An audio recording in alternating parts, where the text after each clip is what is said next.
Tayo uli. Ay po'y manalangin. Dakilang Diyos na makapangyarihan sa lahat, may lalang ng langit at ng lupa. Ika'y aming sinasamba, pinupuri, dinadakila at tinataas, Panginoon.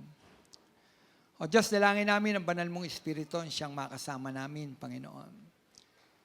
Sa pakikinig namin ng salita mo, Panginoon, gamitin mo ang iyong lingkod, Panginoon, bilang daluyan ng salita mo, Panginoon, at mga pagpapala, Panginoon. Salamat po sa iyong papuri, sa iyong pagsamba. Sa pangalan mo, Jesus, na aming Panginoon. Amen. Amen. Pwede na po tayong makaupo, mga kapatid. Amen. Hallelujah! Purihin po ang Diyos. Hallelujah. Alam niyo po, mga kapatid, hindi tayo naka-FB Live ngayon. Wala tayong internet. Pero i-upload po natin ito. Ano po? Itong message na ito. Marami pa naman mga kapatiran po na hindi po nakadalo. May mga sakit. Na po. Pero, yun nga, nag-iintay sila. Pero mamaya, i-post po natin ito. Ano po? Share po natin. Pwede po ba yun, mga kapatid? Share po natin yung ating mga gawain. No? Marami pong naaabot yan. Maraming nangangailangan ng salita ng ating Panginoon. Amen. Amen. Amen. Po, kung mayroon po kayong mga Bible, ibukas po kayo sa akin, sa Awit. Awit, chapter 42, verse 1 hanggang 2. Ang sabi po dyan, kung paanong batis ang siyang hanap ng isang usa, gayon din hinahanap ang Diyos ng uhaw kong kaluluwa. Nananabik ako sa Diyos na buhay, walang iba. Kailan kaya maaring sa presensya mo'y sumamba. Amen. Lipat po tayo sa Awit 27, tsaka 4. Ang sabi po dyan ay ganito.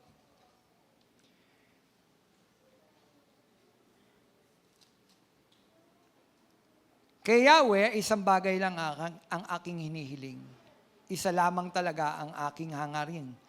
Ang tumira sa templo niya habang buhay, upang ang kagandahan ni Yahweh aking mapagmasdan, at dooy humingi sa Kanya ng patnubay. Amen. Pinagpala po ng Panginoon ang pagbasa ng Kanyang mga salita. Ito po'y may pamagat, nasasabik ako sa iyo. Sino po dito nasasabik sa Diyos? Nasasabik po ba kayo sa Diyos, mga kapatid? Amen. Kapatid, gaya na aking tanong, nasasabik pa ba tayo sa presensya ng Diyos? Hinahanap pa ba natin siya? Malaking tanong yun. Hinahanap pa ba natin ang presensya ng Diyos? Nagugutom pa ba tayo sa Kanya? Nagugutom yung hinahanap-hanap.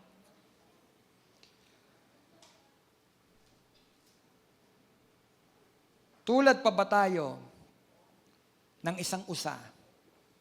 Nahanap-hanap ay tubig upang doon ay magtampisaw. Bumabad sa presence ng Panginoon. Kapatid, real talk. Totoo. Totoong usapan. Hindi natin kailangan magpanggap. Hinahanap pa ba natin ng Diyos? O hindi na? Kailan yung huling sinabi natin sa Diyos na higit pa sa lahat, ikaw lang ang gusto ko? Hindi ang mga pagpapala, Panginoon. Hindi ang mga himala. Hindi dahil pupunta ako sa iyo dahil may kailangan ako. Kundi ang gusto ko lang, Panginoon, ay ikaw. Yung presensya mo lang. Yun lang ang gusto ko, Panginoon. Kailan natin huli itong sinabi sa Panginoon? Alam niyo, mga kapatid, ito ang problema sa mga panahong ito. Na ang daming umaagaw ng ating oras sa Diyos. Paggising pa lamang natin sa umaga, masarap agad buksan ng TV, manood ng balita. Nung mga nakaraang ulanan, masarap matulog, malamig, o kaya inaagaw nung pag-iisip natin dahil babaha, maglilimas tayo ng tubig. Ako, nag-iisip ako paano yung mga taga Valenzuela? Lalo nung bumaha yung aming release dun sa Caloocan. Naku ako, bumaha yung release. Paano kaya sa Valenzuela? Praise the Lord, hindi bumaha dito. Amen? Buti na lang may bagong pumping station. Kaya ito yung mga bagay na umaagaw sa atin, sa pag-iisip natin, kung paano yung dapat inahanap natin tuwing umaga, o hindi lamang dapat tuwing umaga, oras-oras. Kasi ang nagmamahal nananabik Alam nyo, ang nananabik lang sa Panginoon, yung nagmamahal. Paano mananabik yung hindi naman nagmamahal? Tama po ba yun? Alam nyo, kung nagmamahal ang tao sa Diyos, nasasabik siya sa Diyos. Kung mahal ko ang Diyos, nasasabik ako sa Diyos. Kung mahal niyo ang Diyos, nasasabik kayo sa Diyos. Hindi na natin dapat pag-usapan pa yung patungkol sa pananabik. Yun lang naman talaga Kapag mahal mo ang Diyos, masasabi ka sa Kanya. Kaya ang tanong, mahal mo pa ba ang Diyos? Mahal mo pa ba, Pastor Mel, ang Diyos? O natatabunan na ng mga ministeryo yung pagmamahal mo sa Diyos? Misa, akala natin yung ministry natin sa Diyos, yun yung pagmamahal natin sa Diyos. Misa, dami nating ministeryo, no? Pero hindi naman yun Yung ministeryo ay tulak na lang ng pag-ibig natin sa Diyos. Kapatid, mahal mo pa ba ang Diyos? Nasasabik pa ba tayo sa Kanya? Ilang katotohanan tungkol sa presensya ng Diyos. Una, ito yung pinakakailangan natin, ang presensya ng Panginoon. Kailangan natin yon.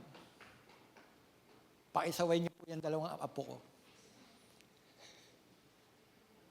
Pwede po bang focus tayo?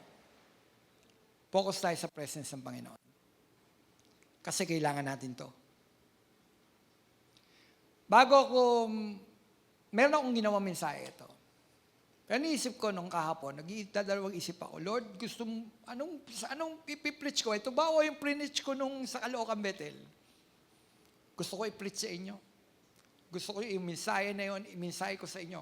Alam, may oras ang Panginoon para doon. Yung nakaraan linggo na preach ko sa Caloocan Bethel, may kinalaman sa apoy. Hindi literal na apoy, yung apoy natin na nag-aalap. Halos magkawig naman. Halos magkawig.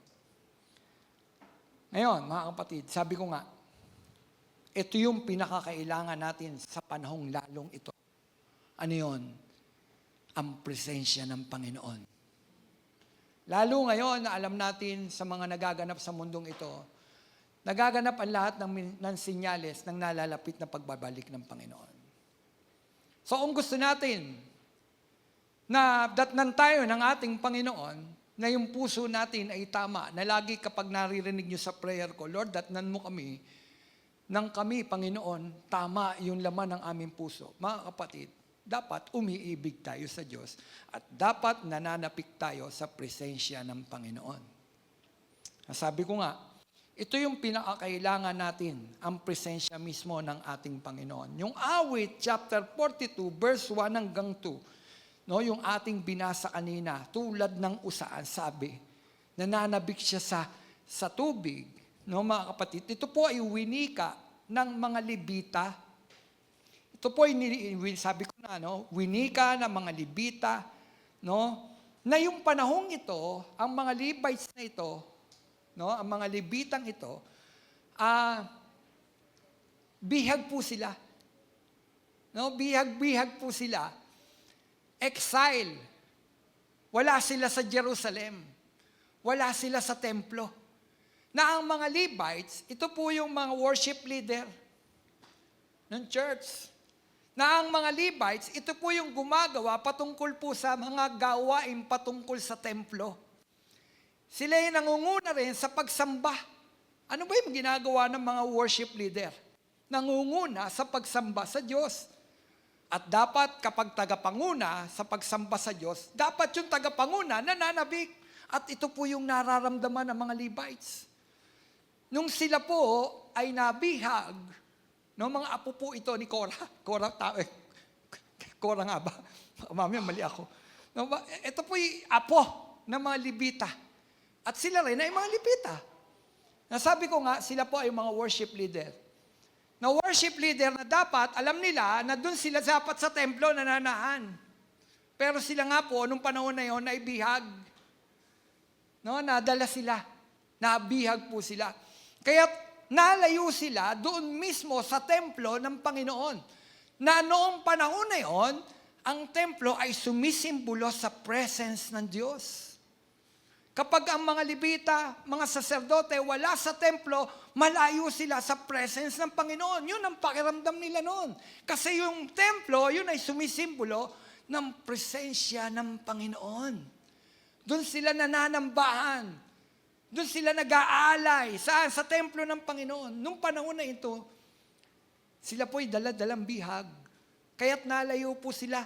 Saan?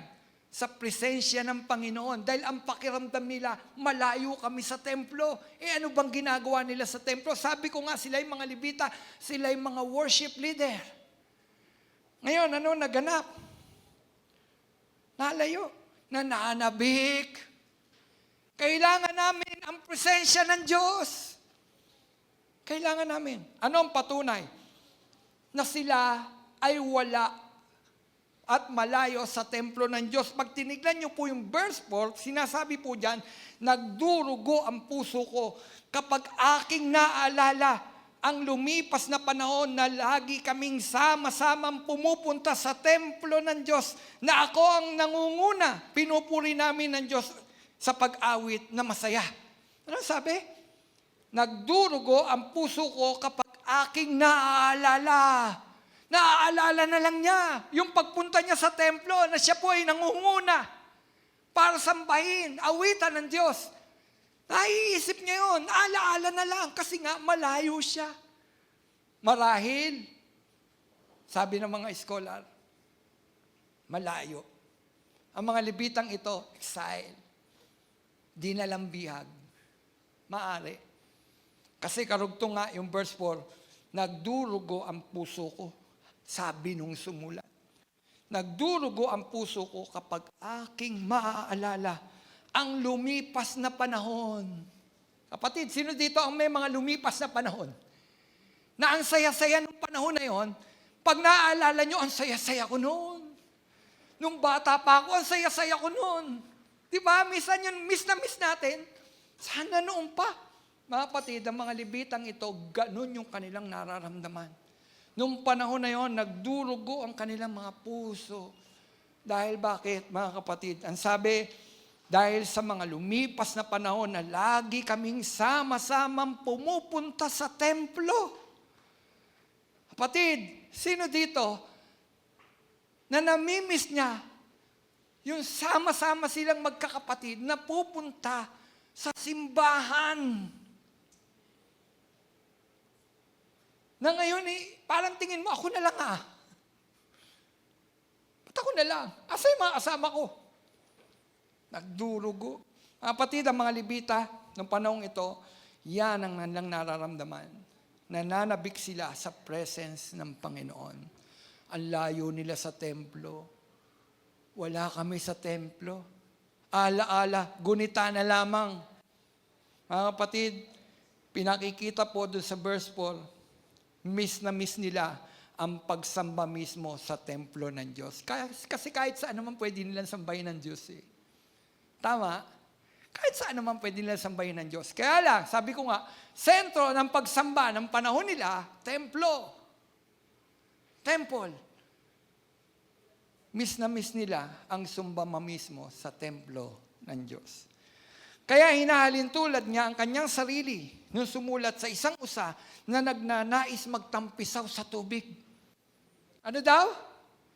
Hinalin tulad niya yung kanyang sarili tulad ng isang usa na na nagtatampisaw sa tubig. Nakakita na po ba kayo ng usa? Hindi, di po ba? Pero sa video, pag naano po kayo, National Geographic, pagkakita nyo yung mga usa, hinahanap niyan tubig. Kahit ikamamatay niya, pupunta sila sa tubig. Kailangan nila ang tubig. Mga kapatid, ang mga Levites na ito, hinalintulad nila ang kanilang mga sarili sa pananabik sa presensya ng Panginoon tulad ng isang usa. Ano ba? Bakit sa usa? Ba't di aso? Sa Biblia, iba ang sabi sa aso. Di po ba? Bakit usa? Bakit sa usa? Kasi kapag nauuaw ang usa, sabi ko nga, ikamamatay niya kapag wala ang tubig. Ano daw ang usa? Ikamamatay niya kapag wala ang tubig. Ang mga Levites na sumulat na ito, yun ang kanilang nararamdaman. Ikamamatay ko kapag wala ako sa templo ng Panginoon kasi doon ako, yun yung gawain ko. Nangunguna ako sa worship. Ako tagapagpaawit. Nangunguna kami sa pagsamba. Ikamamatay ko kapag wala ako sa presence ng Panginoon. Ikamamatay ko kapag walayo ako sa templo ng Panginoon. Kapatid, dapat ganyan din tayo. Hindi man tayo mga worship leader sa church, dapat ganyan din tayo. Hindi sa building, hindi sa Valenzuela Bethel, dapat araw-araw tulad tayo ng mga Levites na hinahanap natin ang presence ng Panginoon. Nasabi ko, yan ang problema natin sa panahon ngayon. Ang daming umaagaw ng mga bagay sa ating kaisipan para malayo tayo sa presensya ng Panginoon. Hindi na natin maramdaman ang presensya ng Panginoon. Tapos sasabihin natin sa Panginoon, Panginoon, ba't ang layo-layo mo sa akin? Ba't hindi na kita maramdaman? Ang tanong, pinananabikan pa ba natin ang presence ng Panginoon? Gusto ko pa ba sumamba sa Panginoon? Pag-awitan, gusto ko umabot ako sa awitan. Kapatid, dapat nananabik tayo sa presence ng Panginoon. Hallelujah! Nasasabi ka pa ba? Ang usa, hindi pwedeng wala ang presence. No? Ganon, sabi ko nga, ikamamatay niya kapag wala ang tubig. Ang tubig ay simbolo ng presensya ng Panginoon. Ang sabi ni Lord, ako ang tubig ng buhay. Amen. Ako ang tubig ng buhay. Mga kapatid, hindi pwedeng wala ang presence ng Panginoon dahil mamamatay tayo spiritual. Hello? Mga born again, mga Christian, hindi pwedeng wala ang presensya ng Panginoon. Mamamatay tayo spiritual. Yan yung katotohanan. Hindi ako pwedeng, parang ganito, Lord, hindi pwedeng mabuhay si Pastor Romel kung wala ang presensya mo. Hindi ako makapagtatayo, hindi ako makapagsasalita dito kung wala ang presensya mo. Kailangan kita. Kailangan ko bumabat sa presence mo, Panginoon. Kailangan maramdaman ko lagi, Lord, nasa akin ka. Kinalulugdan mo ako. Nasabi ko nga, ito ang problema natin sa panahon ngayon.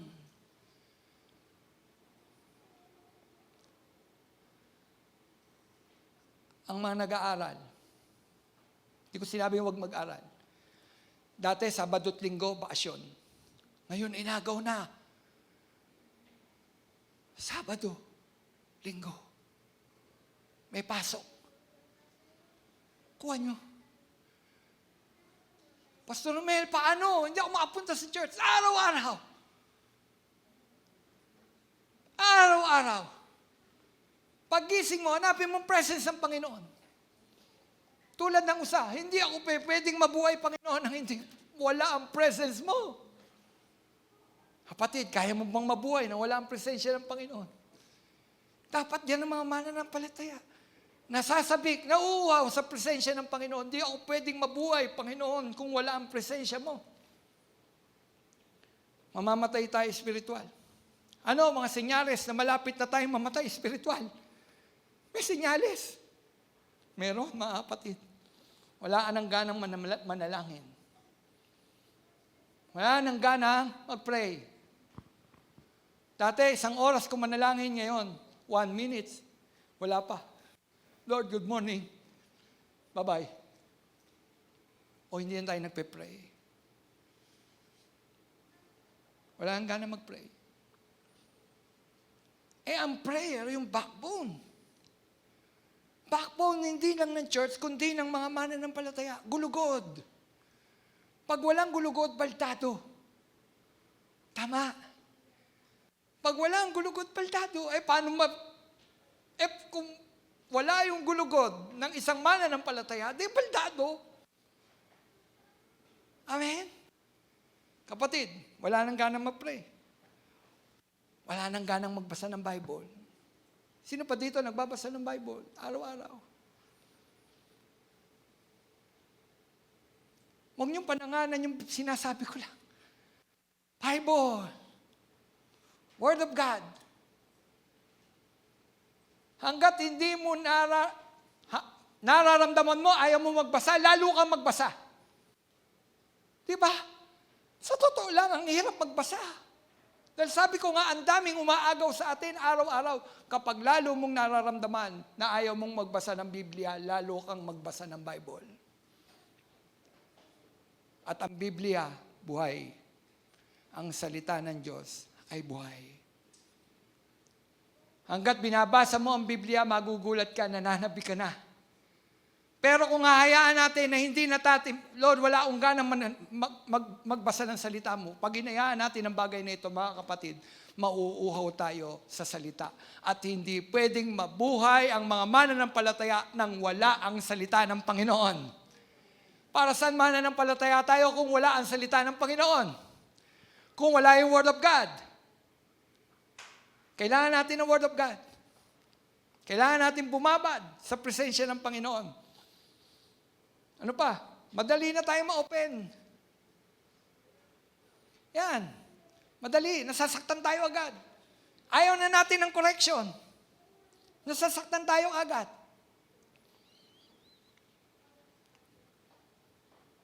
Magagalitin na tayo. Ito magagalitin. Ako lang magagalitin. Kasi ang Word of God, pag binabasa natin yung Word of God, kapag tayo nananalangin, nalilimitahan yung pagiging magagalitin.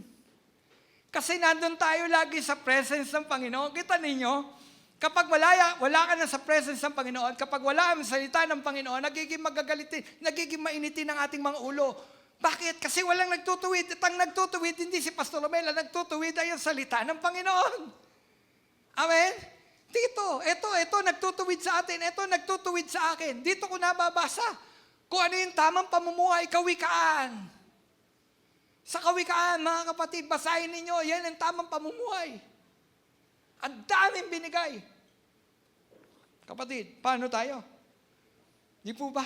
O, manabik tayo. Yan yung mga senyales na malapit mamatay. Espiritual.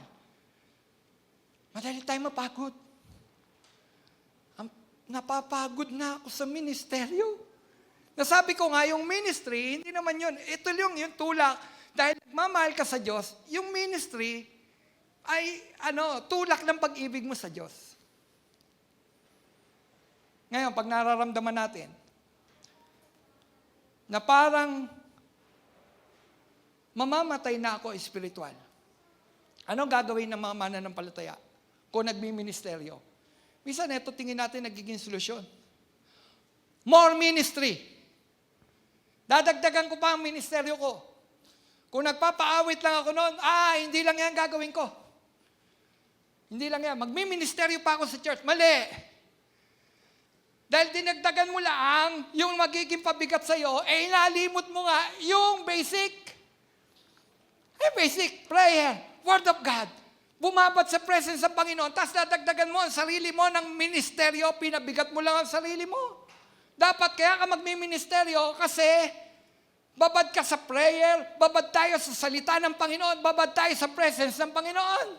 Kaya ka magmi-ministry at magaang yun. Pero kapag nagmi-ministeryo tayo, hindi tayo babad sa panalangin, hindi tayo babad sa presence ng Panginoon, hindi tayo nagbabasa ng Bible, pabigat ang ministeryo. More ministry, mali. Dapat more of Jesus. More kay Jesus. Lord, gusto ko ikaw lang. Sabi ng mga gusto ko ikaw lang. Nasasabik ako sa iyo. Hindi sa imang bagay. Nasasabik ako sa iyo. Nasasabik ako sa presensya mo, Panginoon. More. More of you. Kanino? Kay Jesus. Amen. More. Papuno tayo sa Diyos. Papuno tayo sa presence ng Panginoon.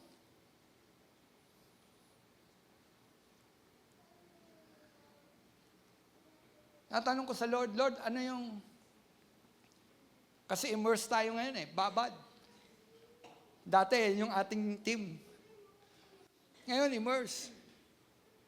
Inisip ko, Lord, ano? Immerse in the Holy Ghost. Bumabad sa Holy Ghost, sa Holy Spirit. At yan, sabi ni Gabo, dapat 1 year. Yan ang topic. Oo. Kasi yan ang kailangan ng mga mananampalataya ang bumabad. Saan? Sa presensya, sa banal na Espiritu. Na nagkukulang ang mga mananampalataya, hindi na tinatalakay ang patungkol sa banal na Espiritu. More! More ministry! More sa presence mo, Panginoon. More sa Holy Spirit. Kailangan ng church? Kailangan po ba ng church? Mga kapatid, kailangan po ba ng church? Nang bumabad sa presensya ng banal na Espiritu.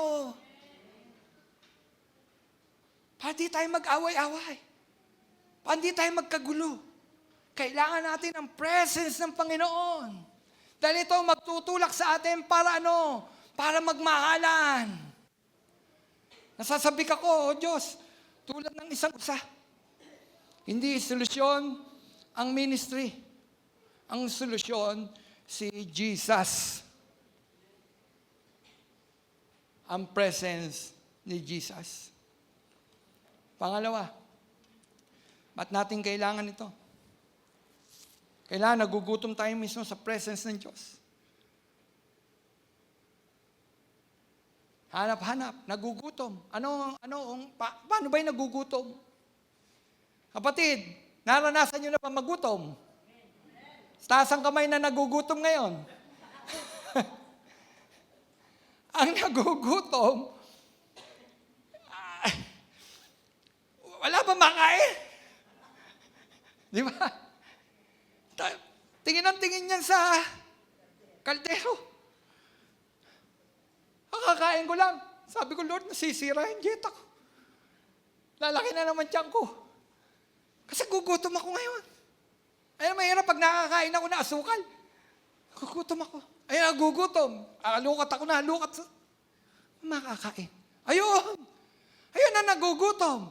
Halungkat ng halungkat. Kapatid, ang nagugutom sa presence ng Panginoon, nalungkat ng nalungkat sa Bible. Nagugutom ako sa salita mo, Panginoon. Nalungkat ako ng nalungkat. Halungkat ka, nalungkat sa presence ng Panginoon. Hinahanap mo ang presence ng Panginoon. Nagugutom. Awit 27:4. Kay Yahweh, isang bagay lang ang aking hinihiling. Sabi ni David. Kay Yahweh, isang bagay lang ang aking hinihiling. Pag sabihin niya, tingnan ninyo, isang bagay lang ang aking hinihiling. Hindi niya sinabing maraming bagay akong hinihiling. Isang bagay lang ang aking hinihiling. Isa lang talaga ang hangarin ko. Sabi ni David. Ano sabi niya? Ang tumira sa templo niya habang buhay. Hallelujah! Ang tumira sa templo niya habang buhay upang ang kagandahan ni Yahweh ay mapagmasdan. Doon humingi ako sa kanya ng patnubay. Tulad ba tayo ni David? Gusto kong tumira sa templo. Nasabi ko kanina, yung templo ay simbolo ng presence ng Panginoon. Wala tayong templo. Ang templo ay ikaw. You are the temple of the Holy Ghost. Itong katawang ito, ang templo. Nung panahon yon, ang templo, building. At sabi ni David, gusto kong tumira, isang bagay lang aking hinihiling. Tumira ako dyan. Alam niyo po ba, nung panahon ni David, hindi naman si David ang nagtayo ng templo. Si Solomon. Kaya nga si David, naghangad siya na mapagtayo niya ng templo ang Panginoon. Sabi ng Panginoon, di ikaw, ang anak mo, maduming kamay mo, ang dami mong napatay. So, nung panahon na yon, wala yung magandang templo. tabernakulo, tent. Tent. Isang bagay lang ang gusto kong tumira sa tent. Ano ba sabi ni David? Ang ganda-ganda ng bahay ko. Ang ganda-ganda ng kaharian ko. Ang templo ng Panginoon. Tent. Pero tingnan niyo, saan niya gustong tumira? Sa kaharian niya? Sa castle niya? Sabi niya, hindi dapat. Ako nakatira sa castle ng Panginoon, sa tent. Pero tingnan niyo, saan niya hinahangad tumira? Sa tent. Sa tabernakulo. Gusto ko doon. Gusto ko doon tumira. Bakit? Bakit? Para saan? Ang sabi, upang ang kagandahan ni Yahweh mapagmasdahan. Hallelujah. Diba? Yun. Kaya niya gusto doon. Ang ganda-ganda ng kanyang kaharian.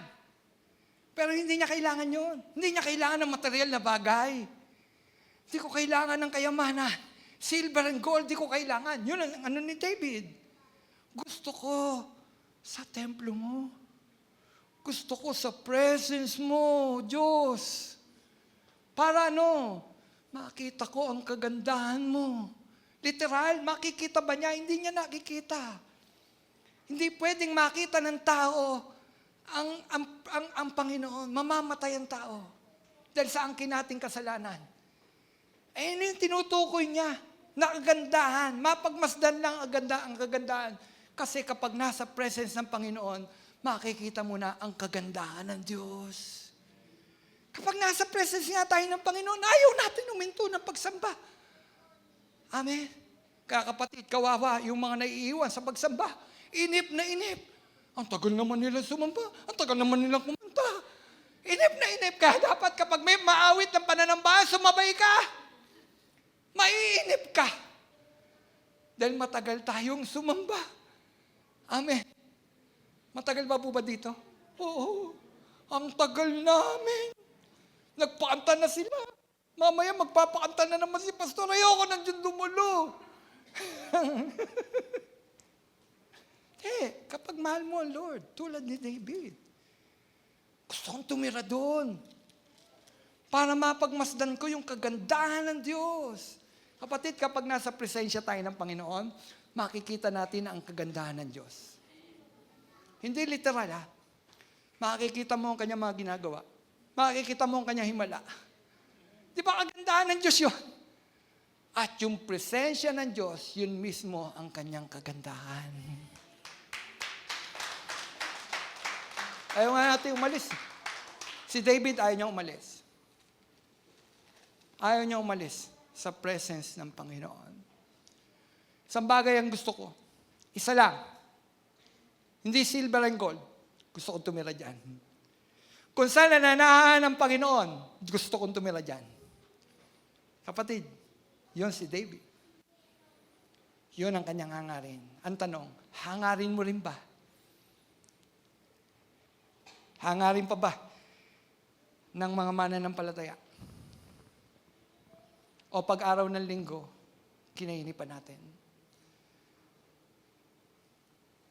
Alam niyo po ba kanina, nung magising ako, linggo pa lang ngayon. Ang bigat ng katawan ko, aga ko naman natulog. Linggo pa lang ngayon. Pupunta ako ng church. Magpipreach ako. Kaya lang, di ba? Hindi yung presence Habang nag-worship, andun yung presence ng Diyos. Gusto mo, kagandahan lang ng Diyos. Ang mapagmasdan. Bakit niya gustong tumira sa templo? Yun ang tanong Bakit niya gustong tumira sa templo? Yun ang sabi. Gusto niya ng patnubay at gabay ng Diyos. Yun. Gusto ko ng patnubay at gabay ng Diyos. Ang daming niyang kaaway. Ang daming kaaway ni David. Marami siyang problema. At kailangan niya ang gabay ni Yahweh. Amen? Pag marami kang problema, ano naisip mo?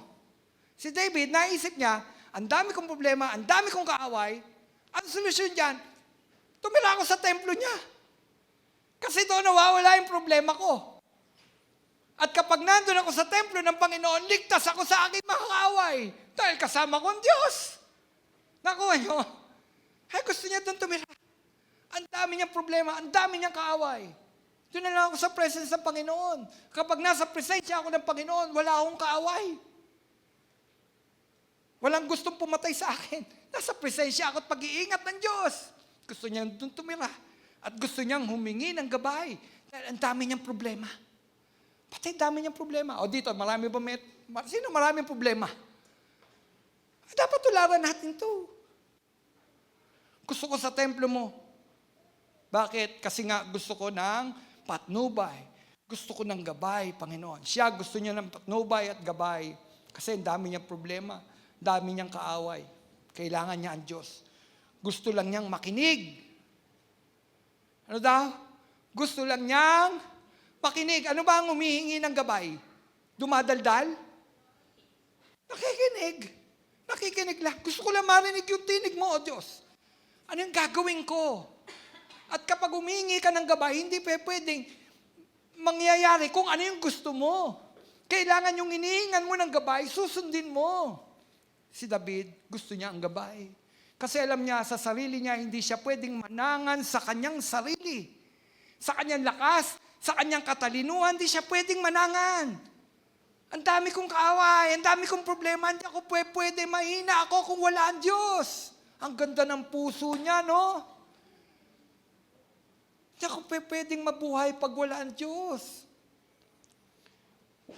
Ay, hallelujah. Gusto lang niyang makinig. Gusto lang niyang matuto kay Yahweh. Gabay, patnubay, makinig, matuto. Lord, wala ako alam eh. Di ba mas maganda yun? Yung pag-amin sa Diyos na wala tayo alam. Sabi nga ni Sister Bella last week. Di ba? Hindi ko kaya to.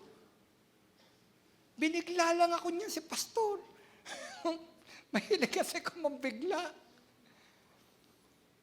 Binigla lang niya ako. Hindi niya talaga kaya. Pero kaya ng Diyos. Kapatid, di natin kaya. Pero kaya ng Diyos. Yung pagtayo nang hindi mo kaya, yung ba'y papapatunay ng pagyayabang mo? Hindi. Masisira ka kung meron ka lang gustong patunayan. Kaya ka tatayo, inaamin mo sa sarili mo, hindi mo kaya. Kailangan ko ng gabay ng Diyos. Amen? Patid, kahit gaano ka tayo katalino, kahit gaano mo nakarating natin, kahit ano pang degree natin, walang kwenta yan kung wala ang Diyos. Yan ang totoo. Walang kwenta yan. Kahit ano pa narating natin, walang kwenta yan kung wala ang Diyos. Kung wala ang patnubay at gabay ng Diyos, masisira ka. Kahit inaral mo ang business, babagsak ang business mo. Bakit? Wala ang gabay ng Diyos? Wala, masisira yan. Kailangan ko ng gabay. Kailangan ko yung tunay na may karunungan. Ang Diyos yun. Bumabayad ka pa nga ng ng consultant. Diba? Alam nyo, ang mga kumpanya, may consultant. Pero alam nyo kung sino pinakamagaling ng consultant? The best, the Lord. Kapag kasama mo ang Diyos, siya magaling na consultant, araw-araw kumonsulta ka sa Diyos, wala pang bayad. At i-bless ka pa niya, saka nakakita siya na hiningan mo ng konsulta, ikaw pa ang pagpapalain. Pag nagbayad ka ng consultant, magkano? Baka magalit sa akin mga consultant. Di po ba may bayad yun? Pero si Lord, kapag humingi ka sa kanya ng patnubay, sasabihin niya sa iyo, tapos pagpapalain ka pa ng Diyos. Hallelujah. Saan ka pa? Di po ba? Kapatid, si David gusto lang niya matuto kay Yahweh. Ibig sabihin, hindi niya kailangan ng maraming bagay sa Panginoon Diyos. Hindi ko kailangan maraming bagay sa Panginoon. Isa lang, sabi niya, di ba? Isa lang gusto ko tumira. Hindi niya kailangan ang maraming bagay. Kailangan lang niya ang Diyos mismo. Kapatid, kailangan lang niya ang Diyos mismo. Tanong, kailangan mo ba ang Diyos? Siya lang talaga. Silver and gold, wala. Yaman, hindi, Lord. Ikaw lang. Kapatid, yun yung sikreto eh. Siya lang talaga. Siya lang. Amen? Taglayin man natin ang lahat ng kayamanan sa daigdig na ito. Kung wala ang Diyos, malungkot ka pa din. Ang mahirap, wala ka ng kayamanan, wala ka pa Diyos, malungkot ka rin. Di po ba? Yan ang sikreto. Gusto kong makita ang kagandahan ng Diyos. Gusto kong kumonsulta sa Diyos. Alam niyo, maraming businessman nasisira kasi hindi nila pinakikinggan ng Diyos. But seek first the kingdom of God and His righteousness, and all these things shall be added unto you. Mananampalataya. Pastor, pwede mo ba ipag-pray yung aking business? Babagsak yan. Sisisihin mo pa si Pastor kasi pinag-pray ni Pastor Romel. Mahirap na ito. Sinasabi na eh. Bago mag-pray, akala ko kapag binasbasan, lalago na yan. Wala sa tao ang tugon. Kahit tawagin nyo pa ang pinakamagagaling na ebanghelista, kahit patawag nyo pa, kung hindi tayo marunong tumingin at tumingin ng gabay talaga at makinig sa Diyos, babagsak. Kasi nasa Kanya ang patnubay. But seek first the kingdom of God. Kahit saan yan, sa anumang aspeto ng ating buhay. Gusto mo mag-asawa? But seek first the kingdom of God. Gusto mo magkaroon ng pagpapala, yung iyong hanap buhay? But seek first the kingdom of God. Unahin mo ang Diyos. Amen. Ayun, yun ang sikreto. But seek first the kingdom of God and His righteousness, and all. Hindi lang yung mga blessing, hindi lang silver and gold. Shall be added unto you. Saan sinasabi? Hindi nakikinig. Pinag-pray na to. Okay na yan. Hindi. Hanapin mo ang kaharian. Hanapin mo ang Diyos. Tulad ni David, wala akong inaangat, ang Diyos lang. Kaya lungkot kapag wala sa Diyos, malungkot ang buhay pag wala sa Diyos. Amen. Sino dito kapag malayo sa Diyos, masaya? Batid, masaya ka ba wala ka sa Diyos? Maraming yaman sa mundong ito na malungkot kasi mayroong kulang. Ang Diyos. Sa puso ng bawat tao, meron daw isang space dyan na hindi pwedeng punan ang lahat ng bagay sa daigdig na ito. Hanggat hindi napupunan yung space na yun ay para lang kay Jesus, siya lang ang pwedeng pumuno doon. Hindi pwedeng silver and gold, hindi pwedeng ama, hindi pwedeng asawa, hindi pwedeng anak, hindi. Meron parte doon. Pero meron sa puso ng tao na kung saan, Diyos lang ang pwede doon. At kapag yon napunan mo, kapatid, kumpleto ang buhay mo. Masaya ka. Correct. Pero subukan mo na wala ang Diyos sa buhay mo. Kahit nasa iyo ang lahat ng ito. Asawa, mabuting anak, yaman, kung wala si Jesus, malungkot ka pa din. Pero kahit wala ang bagay na ito, nasa iyo si Jesus, kumpleto ka. Hallelujah. Complete ka. Dahil si Jesus ay kumpleto at sapat. Hallelujah. Di mo ba? Si Jesus kumpleto at sapat. Mamamatay ang asawa. Si Jesus kumpleto at sapat. Iiwan ang boyfriend at girlfriend. Si Jesus kumpleto at sapat. Mawawala ang kayamanan, mawawala ang trabaho. Si Jesus, kumpleto at sapat. Mawawala ang lakas. Manghihina, pero si Jesus, kumpleto at sapat. Hallelujah. Amen. Yan. Dapat ganyan tayo. Si Moises, ganyan din. Tulad din siya ni David. Tinasabi, Sormel, haba mo na. Mga isang oras pa, mga kapatid. Hindi ako nagsalita, babawi ako ng ano. Sabi ng Exodus, chapter 33, verse 15. Ang sabi dito ay ganito. Sinabi ni Moises, kung hindi ninyo kami sasamahan, huwag na po ninyo kaming paalisin dito. Sabi ni Moises. Kanino? Kay Yahweh. Hindi mo kami sasamahan, huwag mo na kaming paalisin. Huwag mo na kaming paalisin. Kapatid yan si Moises.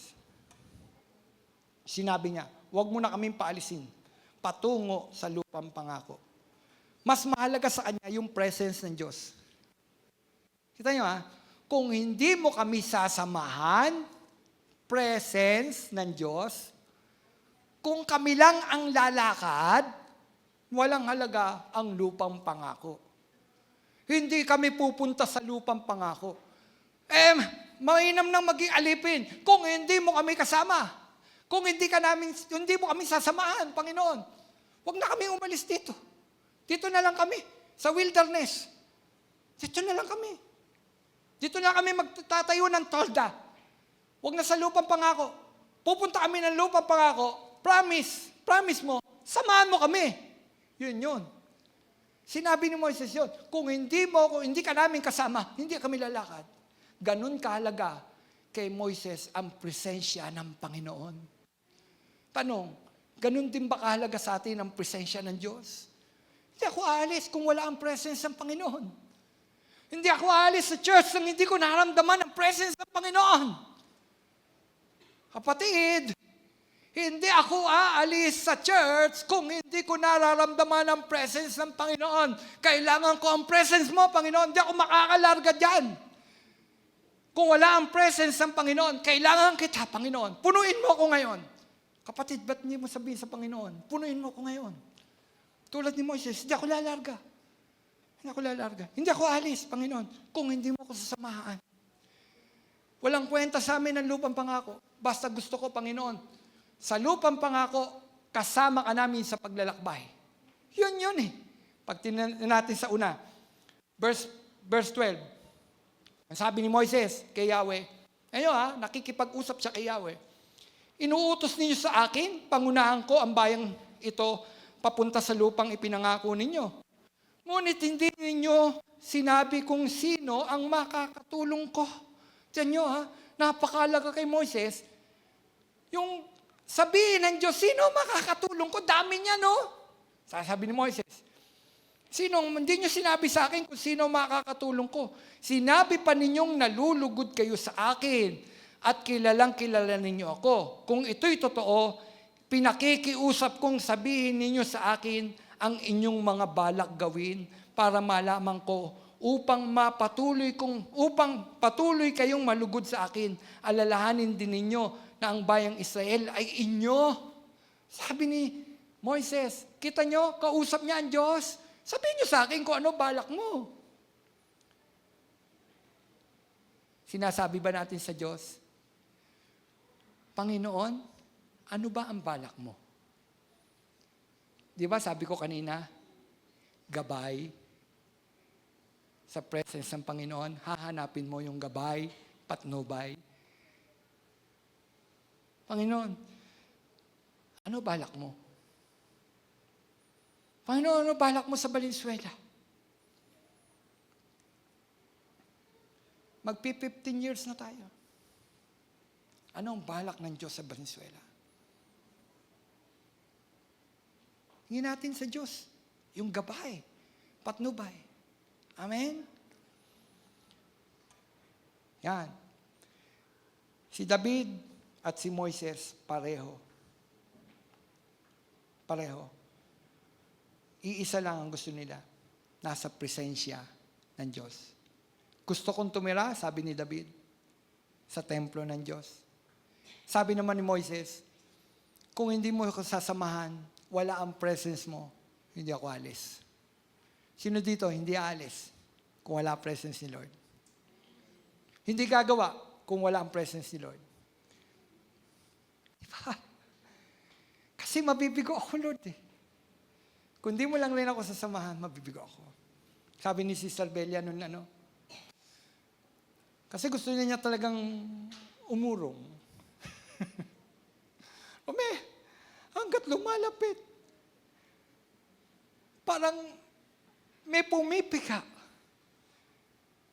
Pakiramdam ko ang taas ng BP ko pag nag-BP normal. Kaba. At habang nag-aawitan, isa lang sinabi niya, samahan mo ko. At sinamahan siya ng Diyos. Hindi para magmapuri, kundi para itaas ang Panginoon. Yan tayo. Dapat ganun. Lord, di kami alis kung wala ang presensya mo. Kung wala ang patnubay mo, kung wala ang gabay mo, hindi kami gagalaw. Kailangan namin yung mismong sinasabi mo. Hingin natin sa Panginoon kung ano mismo yung sinasabi ng Panginoon. Panghuli, uuwi na tayo. Isang oras na lang to, mga kapatid. May benepisyo ba kapag nasa presensya ng Panginoon? Sa dami ng tinalakay ko, nakakuha nyo na dapat yung benepisyo eh. Di po ba?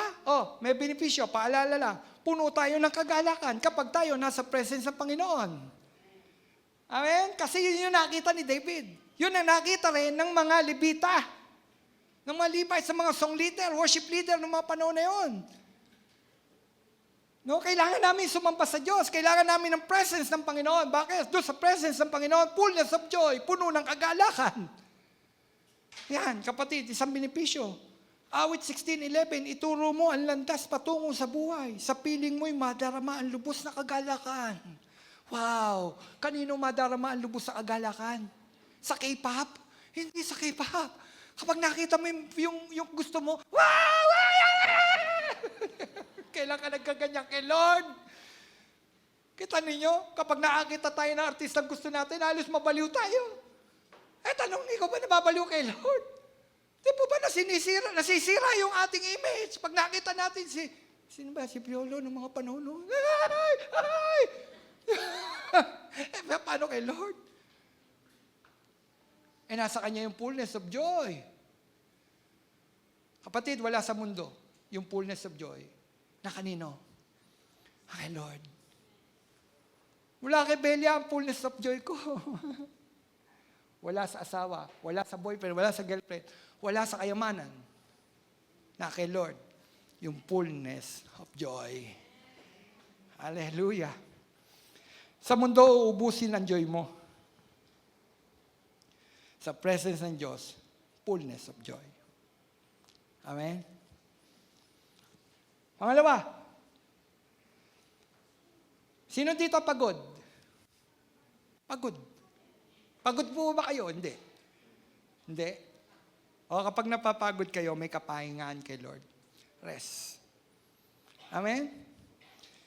Puno ng kapahingaan. Matthew 11:28, lumapit kayo sa akin, kayong lahat ng napapagal, nabibigatan sa inyong mga pasanin. Dami-dami nating pasanin. Di po ba? Dami nating isipin. Real talk, sino walang isipin? Hindi nag-iisip. Sino maraming isipin? What if? Paano na bukas? Ang dami naming what if. Nag-overthinking kami. Paano na kami? Paano na yung mga apo namin? Matatanda na kami. Kaya lang, di ba? Tingnan ninyo. Isa inisip namin yung matanda na kami. Nakatitiyak ba kami kung bata kami? Hindi kami mamamatay?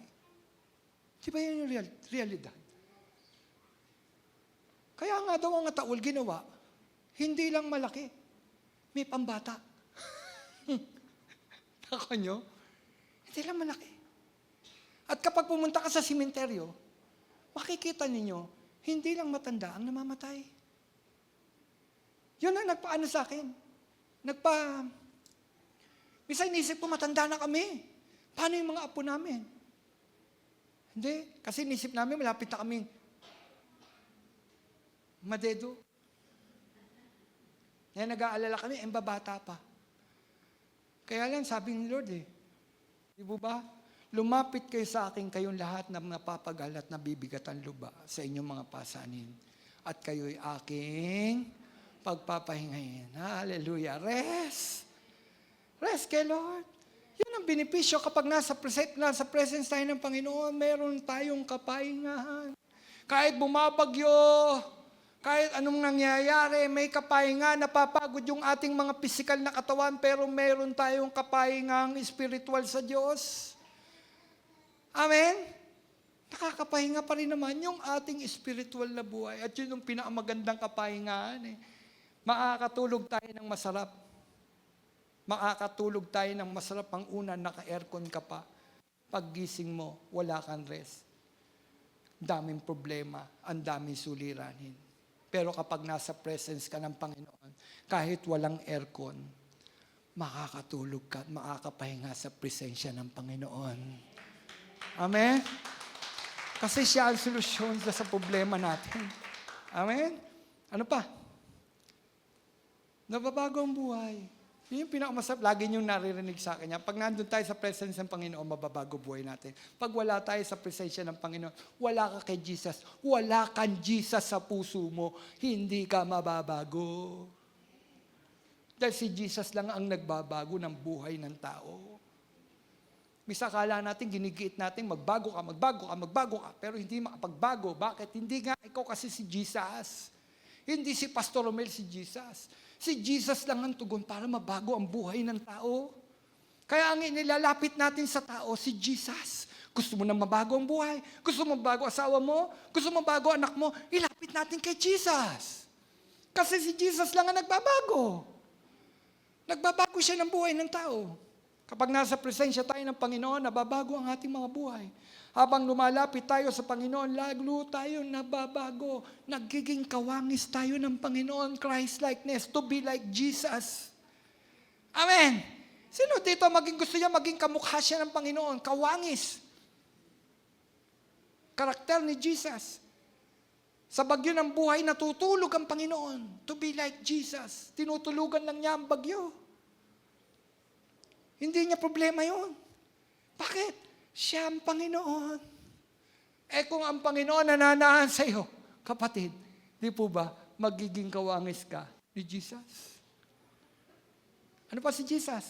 Ilaw. Di po ba? Liwanag. Kapatid, mag-iilaw ka. Magliliwanag ka. Hindi tayo ang tunay na ilaw. Tayo refleksyon ng tunay na ilaw. Ang Diyos ang tunay na ilaw. Tayo refleksyon. Para tayong mga buwan. Ang buwan walang tunay na ilaw. Kumukuha lang siya ng refleksyon sa araw. Amen? Kapag tingin natin sa buwan, hindi talaga kanya yun. Refleksyon yun ng araw. Yung liwanag ng araw. Tayong mga Kristiyano, yung refleksyon ni Jesus, nakikita sa atin. Kawangis ng Diyos. Nag-iilaw, pero hindi talaga ikaw ang ilaw. Ang Diyos ang ilaw. Nagre-reflect ang Diyos sa buhay ng mga mananampalataya. Nababago. Nagbabago. Nagiging ilaw siya sa madilim na mundong ito. Amen? Amen! Wisdom. Direction. Yan ang gusto natin. Wisdom, direction. Pag wala tayo sa presensya ng Panginoon, kahit nasa iyo, sabi ko nga kahit nasa iyo ang lahat ng titulo, hangal pa rin sa harapan ng Diyos. Kung wala ang presensya ng Panginoon, kung wala ang Diyos. Kahit anong nakalagay dyan, sa dulo ng pangalan mo, sa unahan o kaya sa dulo, kahit anong nandyan, kung wala si Jesus sa harapan ng Diyos, hangal, hindi ka marunong. Ang marunong sa Diyos, nasa presensya ng Diyos. At kapag naroon ka, binibigyan ka niya ng wisdom at tamang direksyon. Lord, hindi ako lalakad kung wala yung patnubay mo. Tamang direksyon. Wisdom, karunungang nagmumula sa Diyos. Hindi natin kailangan makipagdebate. Ang Diyos mismo ang maglalagay ng salita sa ating mga labi. Gusto ba natin yon? Amen. Hindi kayo na ayaw nyo. Bahala kayo kung ayaw nyo. Sino ang gusto ng wisdom, direction? Ang sabi ng awit 32:8, ang sabi ni Yahweh, aakayin kita sa daan, tuturuan kita at laging papayuhan. Ang ganda ng pangako ng Panginoon. Ano sabi? Ang sabi ni Yahweh, aakayin kita sa daan, kasama. Amen? Akayin. Kanina dumating maaga si Nanay Baby. At alam niyo naman na operahan. Siyempre, gaganon. Kailangan niya ng akay. At yung umaakay sa kanya, si Pastor Romel. Humahawak rin ako na kasi may injury ganito ko eh. Naisip ko, pag namali ako ng yapak, dalawa kami ni nanay. Nakakuha nyo, papanik. Sabi ko kay nanay, Nay, pag nagkapera tayo ng church, dalagyan na lang natin ng TV sa baba. Lahat ng senior sa baba. Di ba? Pero yung kaya umakyat, umakyat. Yung mga hindi, doon. Pero tiyan nyo, gabay. Yung tao, si Pastor Romel, kanina, naisip ko pag namali ako ng hakbang, bubuwal kaming dalawa. Sabi ko pa, naku, sisisihin ako ng mga anak ni nanay. Pag nabuwal kami. Tao yun. Pero ang Diyos, kapag siya ang maakay sa'yo, hindi ka mabubuwal. Kapatid, hindi ka mabubuwal sa Diyos. Amen? Hindi tayo mabubuwal sa Diyos. Ang tao, mabubuwal tayo. Kapag inakay tayo, pero pag ang Diyos ang umaakay sa atin, hindi tayo mabubuwal. Yan ang Diyos. Hallelujah. Malinaw yan, mga kapatid. Hay. Hinga lang po ako. Panlima, proteksyon at katiwasayan. Sa presensya ng Panginoon, benepisyo po yan. Mayroon tayong proteksyon at tiwasay yung ating mga buhay. Ang sabi ng awit 27:5, itatago niya ako kapag may kaguluhan. Daw. O sino dito may kaguluhan? Magulong isip. Sabi ni Lord, itatago niya ako. No? Sabi dito, nung sumulat, itatago niya ako kapag mayroong kaguluhan. Sa loob ng kanyang templo, ako'y iingatan. Sa ibabaw ng malaking bato, ako'y ilalagay. Alam mo yung bato? Pag nasa ibabaw ka ng bato, matibay yung foundation mo. Kasi nasa ibabaw ka ng bato at ang bato ay si Jesus.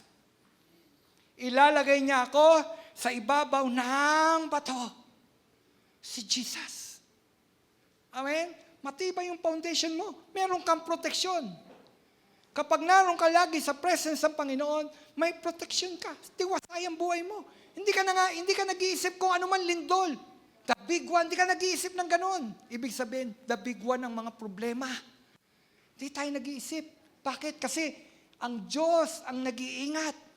Alam mo, iingatan ako ng Diyos. Hindi niya ako hayaang mabuwal. Proteksyon ko siya. Tiwasay ang buhay ko sa Panginoon. Sino gusto ng ganon? Kung gusto mo, doon ka sa presence ng Panginoon. Amen. Shelter ang Diyos. Ano siya? Shelter. Ano yung shelter? Dito po ba pag bumabaha na, merong meron po ba? Pag mataas na, di po ba? Saan ang pupunta kapag mababa ang bahay nyo? Sa shelter. Evacuation area. Ligtas kayo doon. Di po ba? Pag babaha na, punta kayo doon. Ligtas kayo doon. Mataas yun. Shelter. Sa Diyos ganon. Shelter. Yan. Tubig ng buhay. Amen? Shelter. Awit 91:1, siyang naghahangad ng pagkupkop ng kataas-taasan ay mananatili sa pagkalinga ng makapangyarihan. Shelter. Amen? Ano man ang maganap, meron akong shelter. Ang Diyos. Gusto mo na maging shelter si Lord? Doon ka sa presence ng Panginoon. Panguli, tapos na. Yes! Uwi na ako. Panguli, benepisyo, pagpapagaling, kagalingan.